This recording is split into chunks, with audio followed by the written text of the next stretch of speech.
sua palavra em Lucas, capítulo 15. Evangelho de Lucas, capítulo 15.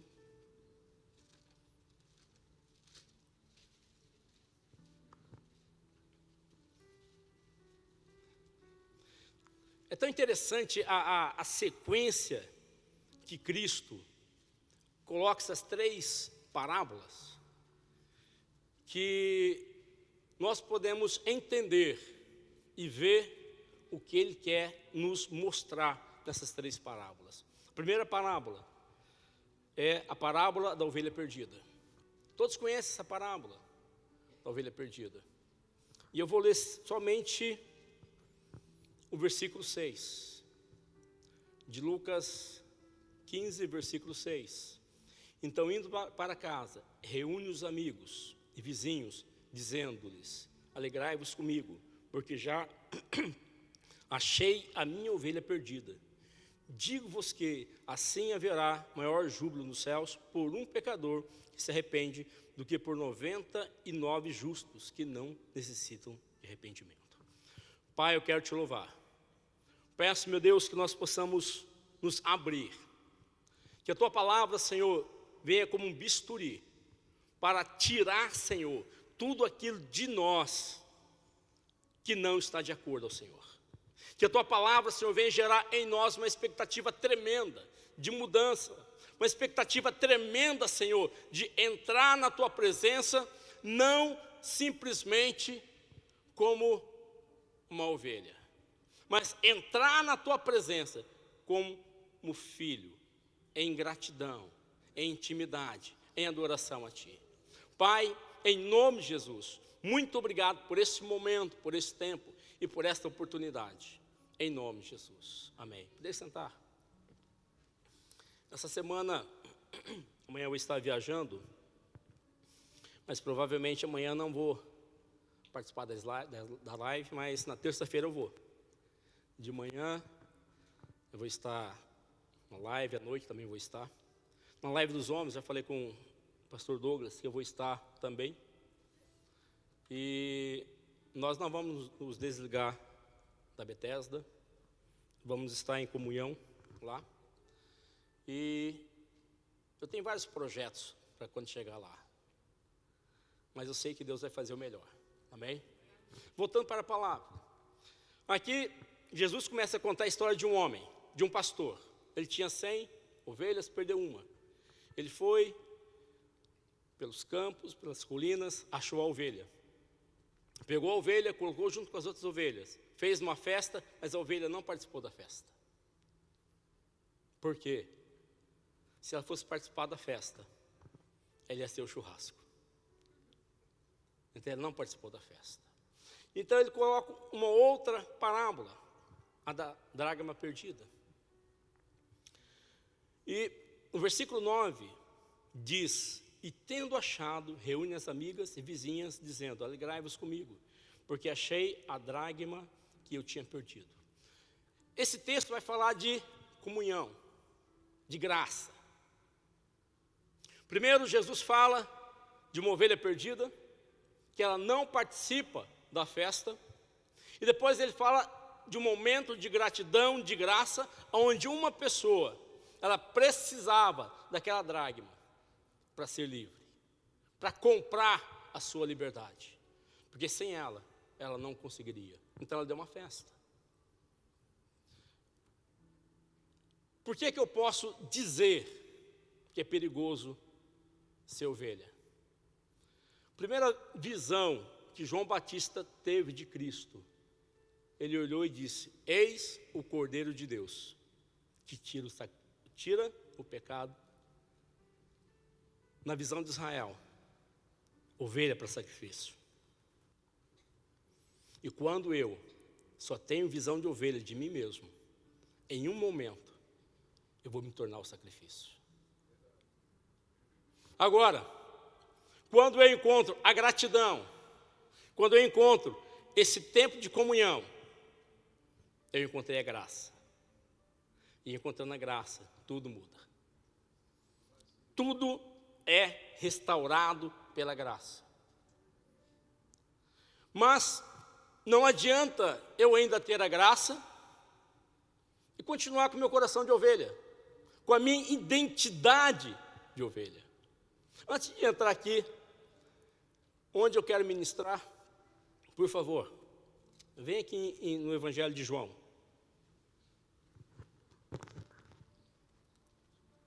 João capítulo 1.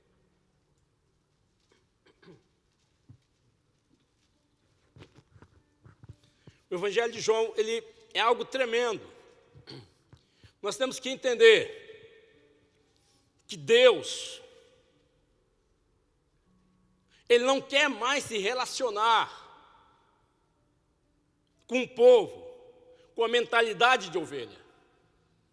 Ele quer se relacionar com filhos, porque filhos entendem o projeto do Pai. Filho entende a necessidade do Pai. Ovelha não. Ovelha, ela tem fome, mé.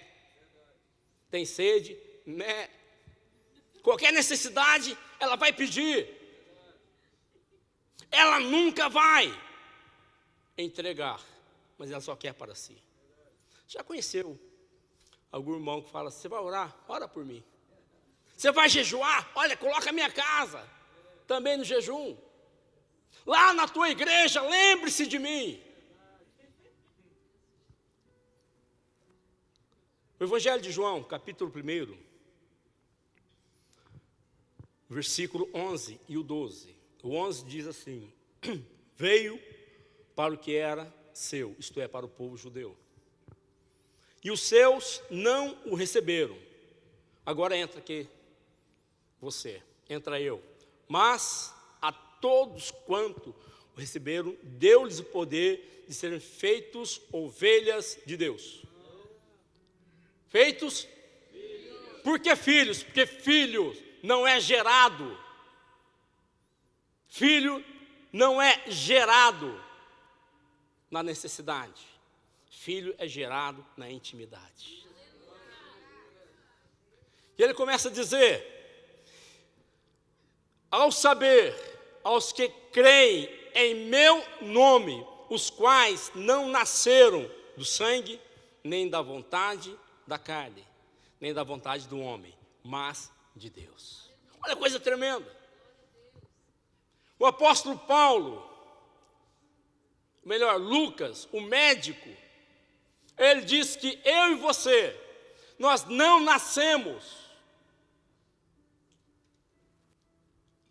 da vontade humana, nascemos da vontade de Deus. E toda vez que nós passamos ali, no batistério, nós nascemos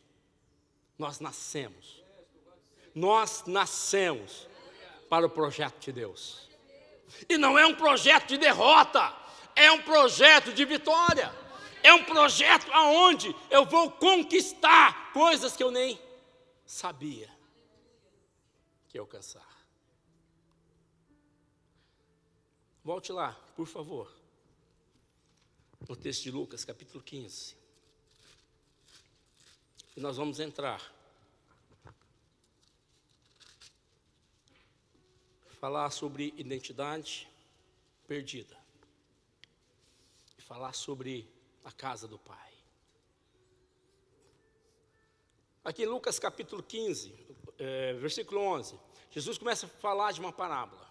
Só que a parábola era algo que estava acontecendo no cotidiano e que você trazia ao povo de uma forma em parábolas. E tudo isso que estava acontecendo aqui, do filho chegar para o pai e dizer: pai, dai-me a parte da minha herança. Sabe o que o filho falou aqui para o pai? Pai, para mim, o senhor já está morto. O senhor não serve mais para nada. Porque a herança não se é dividida em vida, mas na morte. Tinha duas maneiras do pai resolver essa situação.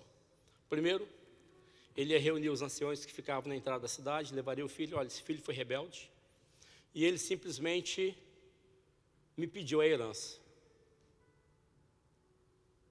Os juízes, os anciãos, iam julgar a causa. provavelmente iria apedrejar aquele rapaz até a morte. Acabou o problema. Fácil de resolver. Mas o pai, sendo pai, ele entrega para o filho. O filho perde tudo. Vai se prostituir. Vai viver uma vida totalmente contrária ao projeto de Deus. É tão interessante que quando você está numa situação como esta, dinheiro no bolso, achando que o dinheiro nunca vai acabar, o que você encontra de amigos, de pessoas que batem no teu valor, conte comigo. Mas na hora que acaba tudo, você fica sozinho. Aquele rapaz, ele não simplesmente quebrou um pacto, uma aliança com seu pai,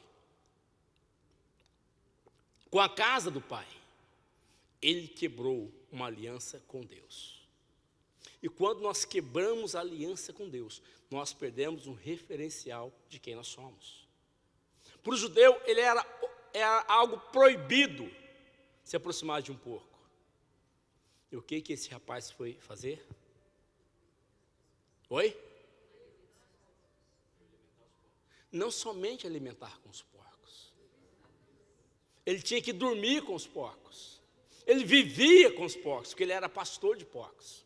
E se algum daqueles porcos fosse roubado, ele teria que pagar. Então ele dormia junto com os porcos. Olha que coisa tremenda. Tinha uma cama, tinha tudo na casa do pai, e agora estava lá dormindo com os porcos. Perdeu sua identidade de príncipe. Veja, é tão interessante. Alguns anos atrás estava dando aula de teologia e eu estava sem meu carro e eu perdi o ônibus naquele dia. E estava tendo um evangelismo naquela praça, Praça Afonso Pena, lá em São José dos Campos. E de repente tocaram o hino da harpa e eu virei para trás. E nessa praça existem muitas prostitutas. E eu olhei, todas louvando aquele hino. Isso significa que todas estiveram na presença do Pai. Mas perderam o referencial de quem elas eram e foram para a prostituição. Perder referencial, perder sua identidade é algo perigoso. Versículo 17. Então, caindo em si, disse: quantos trabalhadores de meu pai têm pão com fartura, e eu aqui morro de fome. Na casa do pai nunca falta pão. Na casa do pai nunca falta a presença dele. Na casa do pai nunca falta o que você necessita. Só tem um porém. Na casa do pai, a ovelha não entra. Fica lá do lado de fora com as outras ovelhas. Porque na casa do pai tem festa. Tem alegria. Versículo 18. Levantar-me-ei. Quando ele fala que levantar-me-ei, ele já estava na mesma posição de um porco. Gente, é terrível. Terrível. Eu estive numa cidade 2003, uma cidade chamada Formosa do Rio Preto, na Bahia. Eu fui ajudar a implantar uma igreja lá.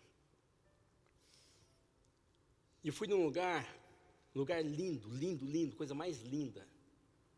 Uma cabana no meio do mato, um rio passando no fundo. Era uma coisa mais linda, parecia uma pintura.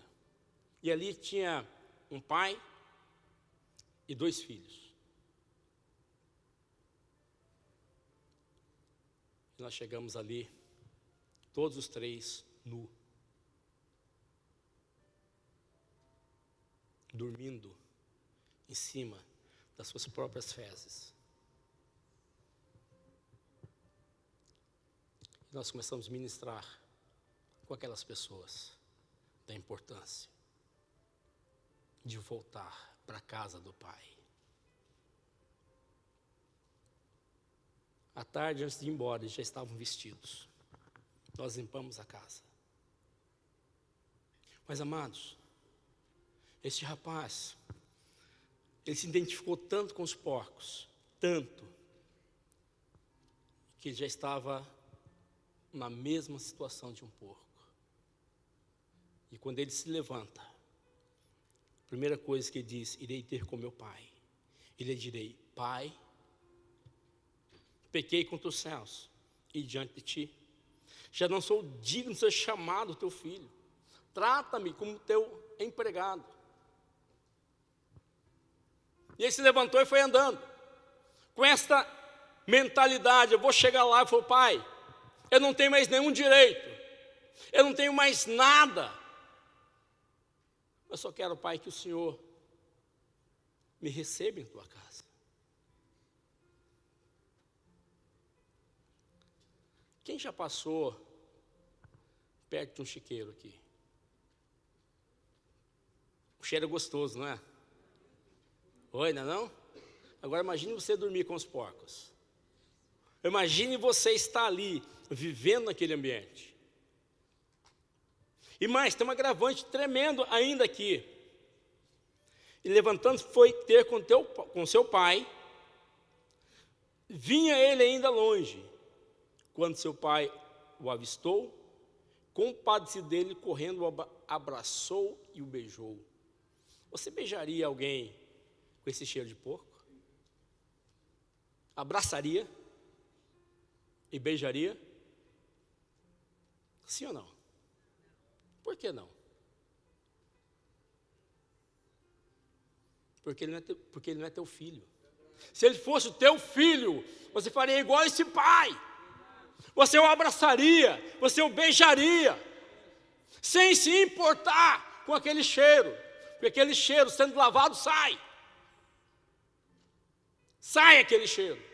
E o agravante é que ele andou mais de 50 quilômetros no sol escaldante para chegar ao seu pai. Aí junto o cheiro do suor e o cheiro do porco, meu Deus do céu. Uma combinação perfeita. Mas o pai o beijou, o pai o abraçou. O pai não olhou para ele como um animal, mas o pai olhou para ele como um filho que necessitava da restauração, da restituição. Amados, Deus só vai começar a restituir na minha vida quando eu começar a me relacionar, não como ovelha, mas como filho. Entender que Deus, Ele é o meu Pai. O meu Pai. Eu acho tremendo aquele louvor do Fernandinho. Eu não sou mais escravo do medo. Eu sou filho de Deus. Eu sou filho de Deus. E a Bíblia fala que eu sou filho de Deus. Você pode falar qualquer coisa, mas a minha Bíblia diz que eu sou filho de Deus. Eu tenho direito à herança do meu pai. Uma vez ministrando para os homens, nós falamos sobre abrir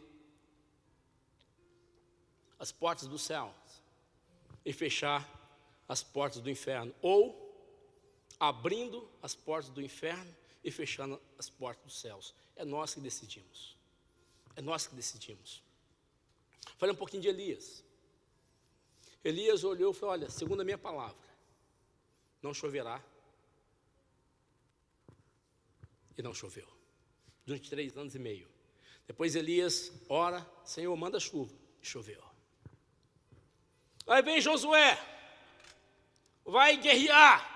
Josué fala: sol, detente. Lua, parou. Aí vem o profeta Elias, ele ora, e o relógio de Acás retrocede 15 graus. Mas por que esses homens fizeram isso? Porque eles tinham uma aliança com Deus. E mais, E mais, no Antigo Testamento, nenhum homem foi chamado de filho de Deus. Eles eram profetas do Altíssimo. Agora, no Novo Testamento, eu e você somos chamados de filhos. De filhos. Quer ver uma coisa interessante? Abram lá, por favor. Não estava aqui no... Deixa marcado. Abra lá em Hebreus, capítulo 11.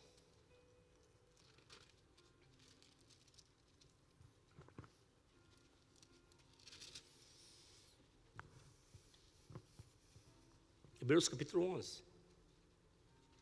Para você entender o quão importante e qual grande é a responsabilidade que está sobre os filhos de Deus. Ele diz assim, Hebreus capítulo 11, versículo 33, os quais por meio da fé subjugaram reinos, praticaram justiça, obtiveram, se você puder grifar aí esta palavra, obtiveram promessas, fecharam a boca de leões, extinguiram a violência do fogo, escaparam do fio da espada, da fraqueza tiraram forças, fizeram-se poderosos em guerras, puseram em fuga exércitos de estrangeiros, mulheres receberam pela ressurreição dos mortos, alguns dos que foram torturados, não aceitando seu resgate para obterem superior ressurreição, outros por sua vez passaram por prisões, por escárnios, açoites, a fim de que de algumas prisões, foram apedrejados, provados, cerrados pelo meio, mortos por espadas, andaram peregrinos, vestidos de peles de ovelhas, de cabras, necessitados, afligidos, maltratados, homens nos quais o mundo não era dignos, errantes pelos desertos, pelos montes, pelas covas, pelos ângulos da terra. Ora, todos esses que obtiveram bom testemunho por sua fé, não obtiveram, contudo, a concretização da promessa. Qual a promessa? A promessa de Joel, que Deus derramaria sobre toda a carne seu Espírito. E essa promessa cumpriu lá em Atos, capítulo 1, versículo 8. Toda a carne ali foi cheia do Espírito Santo de Deus. E Deus começou então um novo tempo, uma nova história. Veja, continue aqui no versículo 40. Por haver Deus provido coisa superior ao nosso respeito para eles, sem nós não forem aperfeiçoados. Eles receberam a promessa, mas a promessa veio em você.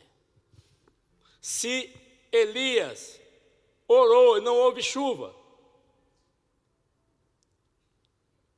imagine você sendo filho, o sangue te abriu, um livre acesso à sala do trono, você tem acesso direto a Deus.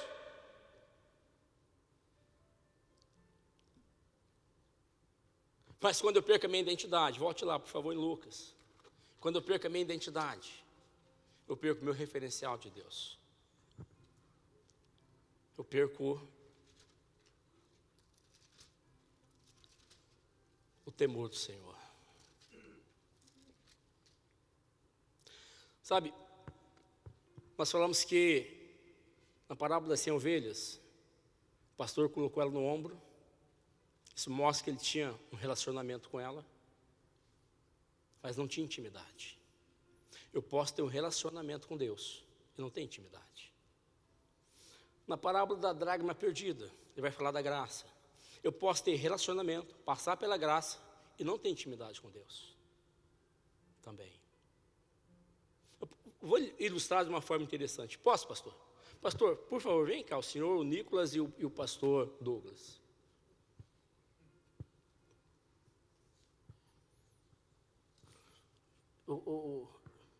Fica aqui o Nicolas fica do lado do seu pai e o pastor Douglas do outro lado. Isso. Aleluia. O pastor Douglas é o mais gordinho, então vai servir certinho. Pastor, o pastor Daniel, Nicolas nasceu, e ele então presenteia o Nicolas como uma ovelha. Aí ele começa a cuidar dos dois, ele dá mamadeira para o Nicolas, depois ele vai lá dar mamadeira para o pastor Douglas, ele foi muito mamadeira, hein, pastor Douglas? Ele começa a cuidar dos dois, ele tem um amor pelos dois, pelo filho e pela ovelha. Agora, houve uma grande fome naquele lugar, não tinha nada para comer. Aí o Nicolas começa a falar: pai, eu estou com fome. Pai, eu preciso comer, pai. Agora, quem que vai para a panela, o filho ou a ovelha? Então, por isso é perigoso você ter o coração de ovelha. Você pode ser sacrificado a qualquer momento. Obrigado. Cuidado, porque Deus, Ele não quer ovelhas. Tanto é em João, capítulo 14, ele fala: na casa do meu pai há muitas moradas. Ele não fala: na casa do meu pai há muitos currais ou redinhos, não, ele fala morada. E Cristo, Ele vai vir buscar uma noiva, não vai vir buscar uma ovelha. Tudo que é ovelha vai ficar, e tudo que é filho vai subir. Continue comigo aqui, por favor. Nós vamos ver a restauração. Quando alguém está perdido e volta para a casa do pai. Então o pai o beijou, o abraçou. E o filho disse: pai, pequei contra os céus e diante de ti. Já não sou digno de ser chamado teu filho. O pai, porém, nem deu ouvidos.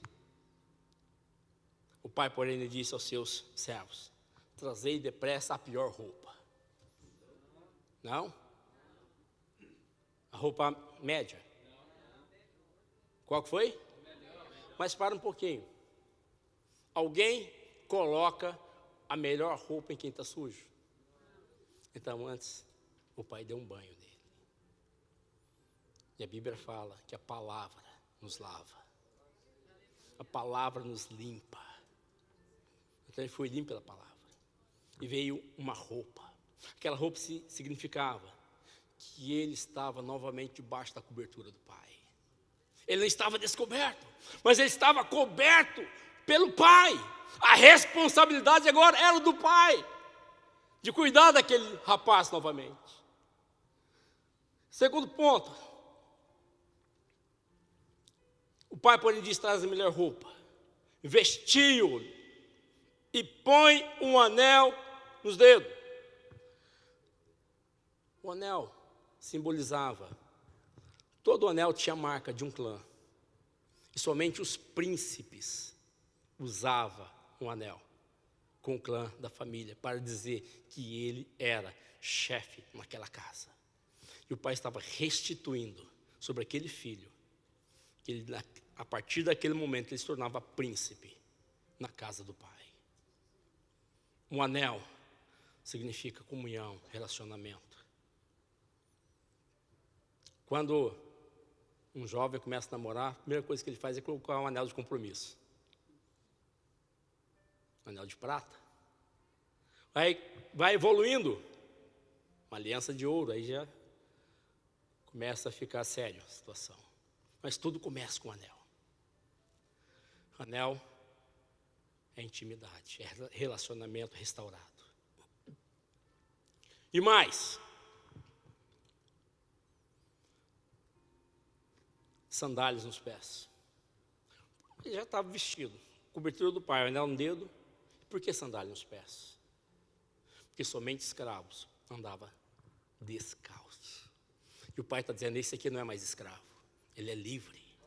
Ele é livre, ele é livre. Você é livre na presença do pai. Nada vai te prender quando você entender que você na presença do pai é livre. Livre, nada pode te prender, que o pai já te libertou. João 8:32. Se o filho vos libertar, verdadeiramente sereis livres. Mas não adianta o filho libertar, se eu continuar com a minha mentalidade, com a minha identidade de ovelha. O pai me liberta. que minha mentalidade não é liberta, minha identidade não é restaurada. Sabe, eu fiquei 7 anos afastado da presença do Senhor. Como eu disse que algumas vezes eu nasci morto. Minha geração é uma geração complicada. Meu bisavô, ele era bruxo. Minha avó, ela era feiticeira, macumbeira. E minha mãe era espírita. Geração bacana, né? Se você quiser, eu posso te emprestar para você, minha geração. Obrigado, né? Mas eu já fiz uma oração intercessória, já quebrei tudo isso aí. Mas eu sou o 6º filho e eu nasci morto. Minha mãe conta que a gente morava na roça e naquela época não usava caixão. Pegava e enrolava assim num cobertor, fazia a cova lá no fundo do quintal, colocava uma cruz, depois ia lá no cartório e registrava o óbito. Então ela conta que eu já estava nesse processo, já estava enrolado no pano. E ela clamou por Jesus e eu comecei a chorar. Então ali começou minha caminhada com Deus. Minha mãe se converteu. Minha mãe foi minha diaconisa, minha intercessora a vida inteira. Eu tive o prazer de pastoreá-la durante quase 20 anos. E aos 13 anos, meu pai desapareceu. Ali para mim foi uma frustração muito grande. Eu não tive muito tempo com meu pai. Meu pai tinha uma empresa na freguesia do Ó. Eu nasci em São Paulo, me criei no Mato Grosso. Meu pai tinha uma empresa aqui na freguesia do Ó. Ele ficava 6 meses aqui, 2 meses com a gente, ficava assim. Meu pai chegava em casa, eu me escondia de medo dele. E no último momento que eu me lembro de um relacionamento com meu pai, foi quando o meu avô, que já estava na Assembleia de Deus, faleceu lá em Maceió, e minha mãe foi cuidar dele. Quer dizer, meu avô contraiu câncer na garganta, minha mãe foi cuidar dele. Eu fiquei com meu pai, fiquei 1 mês com meu pai. Eu falei, nossa, meu pai é legal. A gente tomava café juntos, almoçávamos juntos, jantávamos só eu e ele. Foi uau! E de repente meu pai desapareceu. Ali foi uma frustração tremenda. E eu saí da presença do Senhor. Saí, não queria mais. Aos 20 anos, eu já estava em São Paulo novamente. Eu fui atleta profissional, joguei futebol profissional. E 2000 foi o ano que eu estava indo para o Cruzeiro Belo Horizonte. Mas eu tive uma ruptura, não quebrei, aqui na perna esquerda. Fiquei 6 meses afastado do futebol. Eu amava tanto futebol, que eu falava para minha mãe, mãe, quando eu morrer, eu quero ser enterrado no campo de futebol. Eu amava demais o futebol, demais. E aos 21 anos, até comentei hoje com o irmão Júnior, eu estava nessa rebeldia. Aos 21 anos, eu estava quase completando 7 anos longe do Senhor. Eu estava num clube chamado Esporte Clube Elvira, grito de carnaval, uma sexta-feira. Vocês já viram um siri doido? O siri doido é que ele fica assim, ó, vai para lá, vem para cá, só fica assim, ó. Esse era eu. E de repente Deus falou comigo, o que você está fazendo aqui? Aqui não é o teu lugar. Do jeito que eu estou aqui, tinha uma mesa, uma parede cheia de caixa de som. Eu encostei ali, eu falei, quero ouvir essa voz falar comigo novamente. Pior coisa que eu fiz. Deus tirou todo o som. E disse, já te falei, aqui não é o teu lugar.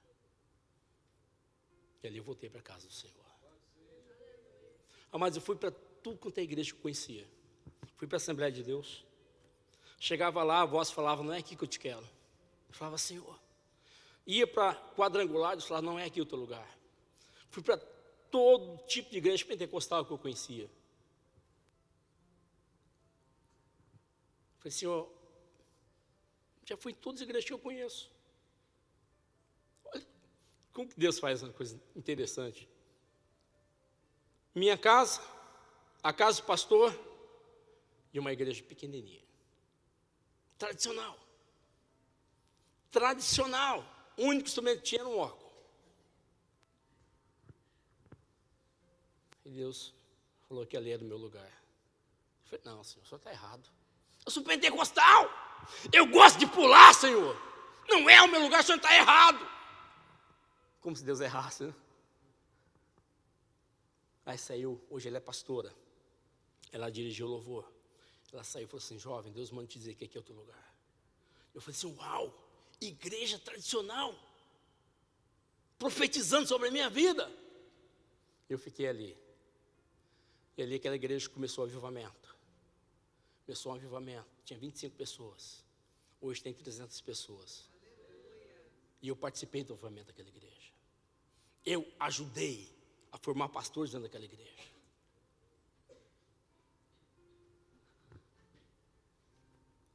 Por que Deus coloca sandália nos nossos pés? Porque você é livre. A partir do momento que você entender que você é livre, nada vai te prender.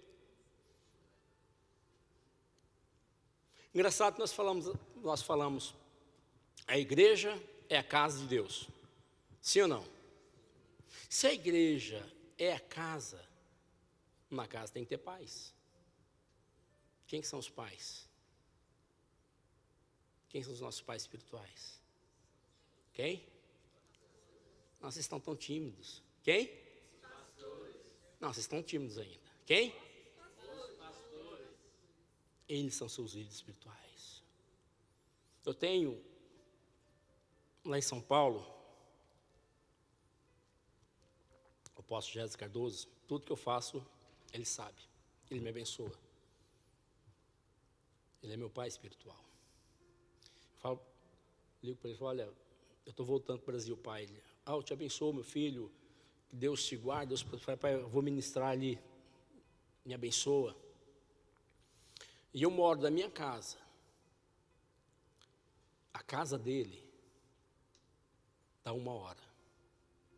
E um dia eu liguei para ele. Falei, pai, o senhor está em casa? Ele falou assim, não, eu vou chegar às 6 horas da tarde.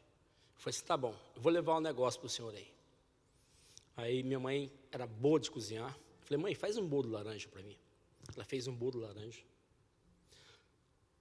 Peguei aquele bolo, andei 1 hora, estacionei o meu carro, passei numa padaria, peguei 2 potes de sorvete de creme e levei. Só que ele não estava lá, não tinha chegado ainda. Deixei com o porteiro. Aí voltei para minha casa. Aí, no dia seguinte, ele me ligou, ele falou assim, filho, eu cheguei de viagem, com fome. Estava tudo fechado. Mas tinha um bolo me esperando. Isso é honra. Honre seus pastores. Honre os teus pais espirituais. Não vou nem perguntar quantas noites de choro, até mesmo sem dormir, deles orando por vocês. Nós não honramos. Nós, muitas vezes, chegamos na casa, igual esse filho pródigo, todo sujo. E ninguém nos abraça. Mas o pai vem, a mãe vem e nos abraça. E dentro da igreja, tem muitos filhos com identidade de ovelha. Vamos continuar aqui para vocês entenderem. Versículo 23, trazei também e matai o novilho cevado, comamos e regozijamo-nos, porque este meu filho estava morto e reviveu. Estava perdido, foi achado. E começaram a regozijar-se. Ora, o filho mais velho estava no campo. E quando voltava do campo, ao aproximar-se da casa, ouviu a música e as danças. Chamou um dos criados e perguntou-lhe, o que era aquilo? que ele informou: veio teu irmão, e teu pai mandou matar no novilho cevado, porque o recuperou com saúde. Qual foi a atitude dele? Qual foi? Sabe, tem muitas pessoas dentro da igreja que sabe que a pessoa é uma pessoa de uma índole duvidosa, a pessoa vem e se converte dentro da igreja, e a gente fica indignado. A gente fala: não, Deus tinha que pesar a mão, Deus tinha que fazer isso, fazer aquilo. Coração de ovelha. Mas quando tem um coração de filho, ele abraça, ele recebe para si. Olha o que ele continuou dizendo: mas ele se indignou e não queria entrar, saindo, porém, o pai o procurava conciliá-lo. Mas ele respondeu ao seu pai: há tantos anos que eu te sirvo, sem jamais transgredir uma ordem tua, e nunca me deste um cabrito sequer, para alegrar-me com os meus. Eu não queria se alegrar com a família. Sabe qual é o lugar onde tem mais amigos? Não? No inferno. O inferno é um lugar que tem mais amigos. Eu vou te explicar o porquê. Quem que te leva para a primeira balada? Quem que te leva a experimentar o primeiro baseado? Quem que te leva para a cervejinha? Quem que te leva para a prostituição? E quando você está arrebentado, quem que vai te buscar? Seu pai. E o que o filho queria?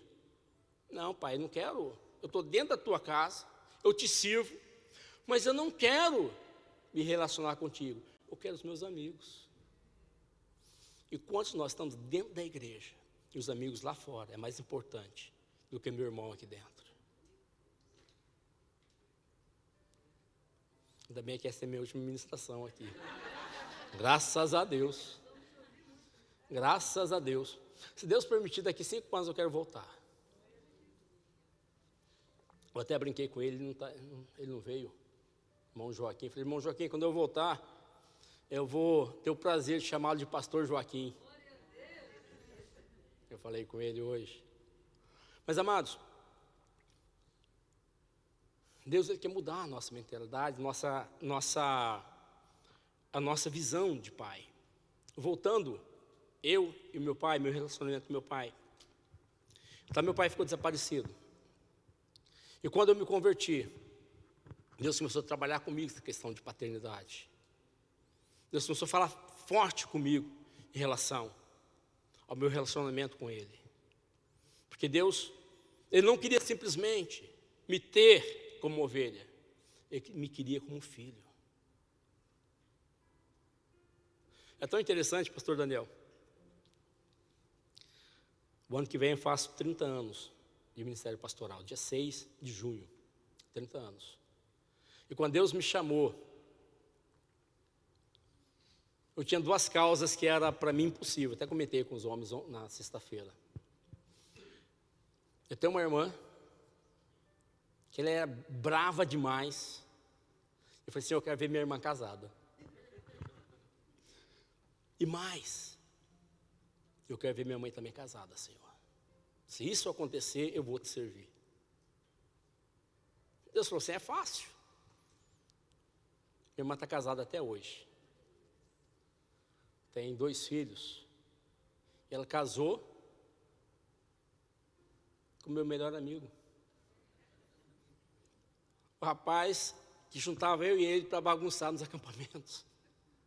Casou com ele. E minha mãe casou com um diácono da igreja. Mas era tão interessante que ele,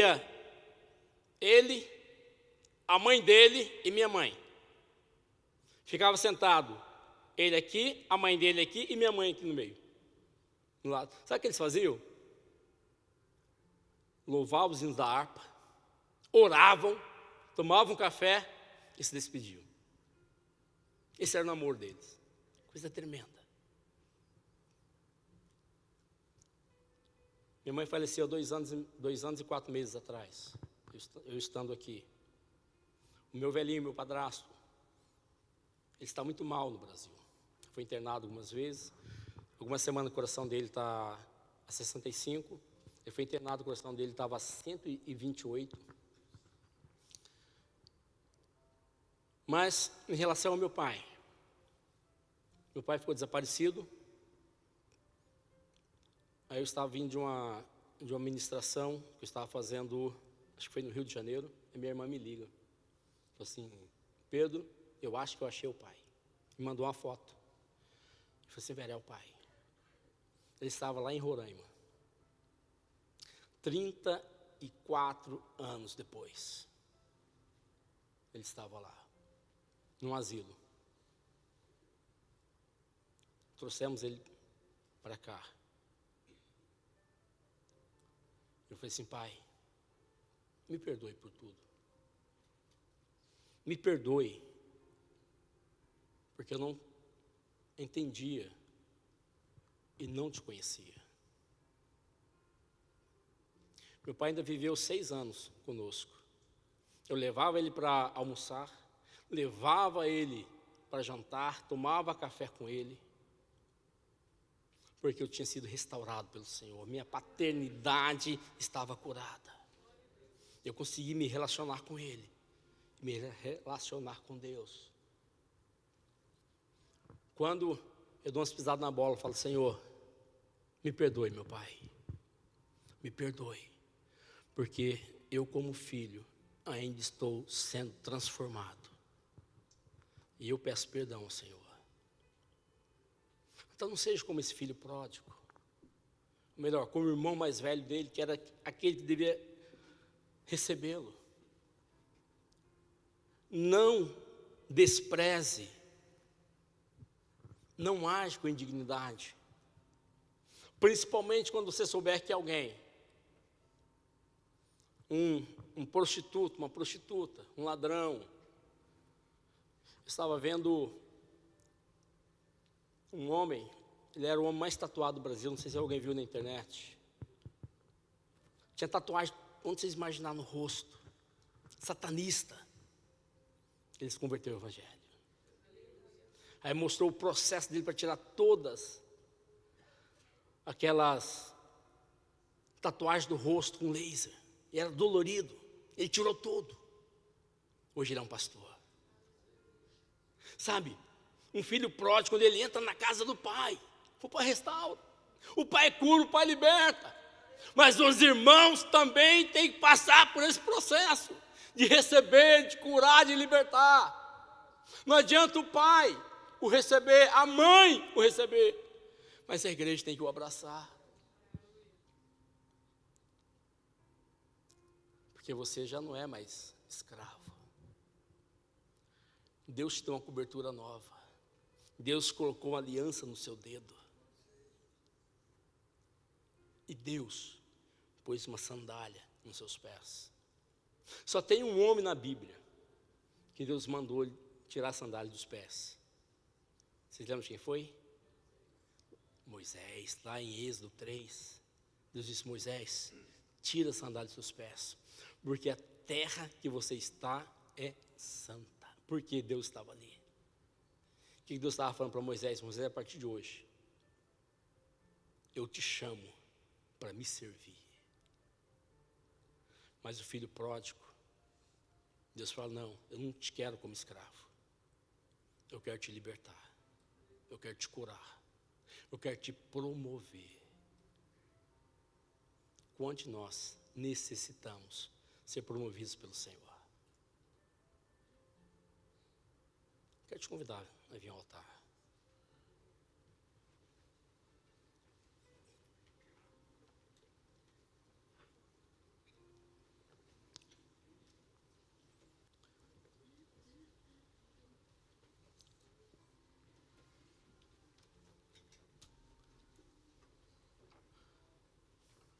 Você não é mais escravo. Você é filho de Deus. Sabe, eu creio quando o Nicolas vai para a faculdade, você fica semana fora toda. Quando ele volta para casa, Ele não fala para o pai dele assim: pai, eu posso abrir a geladeira? Você fala, Nicolas? Pai, eu posso pegar um pouquinho de comida? Você fala? Porque é filho. Sabe, o filho, quando ele entra na casa do pai, ele tem liberdade. Mas se você puderem vir todos aqui para o altar, nós vamos estar orando por vocês. Se aproxime mais, por favor. O altar é lugar de cura. O altar é lugar onde flui as bênçãos do Senhor. E você não é escravo, você é livre. Você é livre. Você é livre. Você é livre. Aleluia.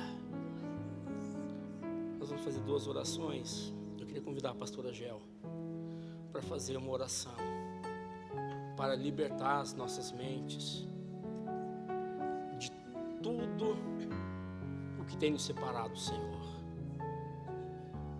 Até mesmo tem momentos que nós nos colocamos como indignos da presença do Pai.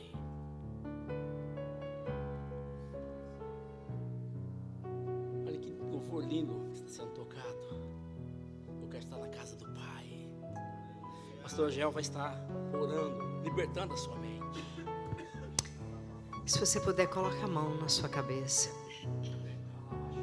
Pai, no nome de Jesus, nós oramos agora pela nossa mente. Senhor, nós rejeitamos a mente de escravo.